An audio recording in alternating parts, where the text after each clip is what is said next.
দেশনেত্রী বেগম খালেদা জিয়া চিকিৎসাধীন আছেন। ওনাকে দেখার জন্য জনাব তারেক রহমান দ্বিতীয়বারের মতো এসেছিলেন। হুট করে মাকে দেখতে রাজধানীর এভারকেয়ার হাসপাতালে ছুটে গেলেন বিএনপির ভারপ্রাপ্ত চেয়ারম্যান তারেক রহমান।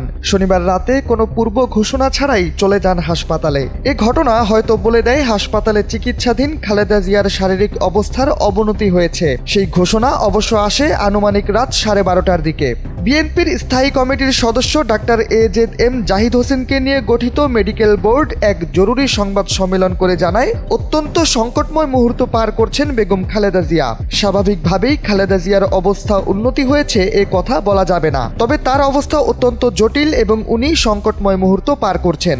সংবাদ সম্মেলনে তিনি আরও জানান, দেশি বিদেশি চিকিৎসকরা বিএনপির চেয়ারপারসনকে চিকিৎসা দিচ্ছেন। তার পুত্রবধূ ডাক্তার জুবাইদা রহমানও এতে যুক্ত রয়েছেন। তিনি আরও বলেন, গত 23 নভেম্বর খালেদা জিয়া হাসপাতালে ভর্তি হওয়ার পর সত্যিকার অর্থেই তার শারীরিক অবস্থার অবনতি হয়, যার কারণে তাকে কেবিন থেকে সিসিইউতে নেওয়া হয়। এরপর তার শারীরিক অবস্থার আরও অবনতি হলে তাকে ভর্তি করা হয় আইসিইউতে।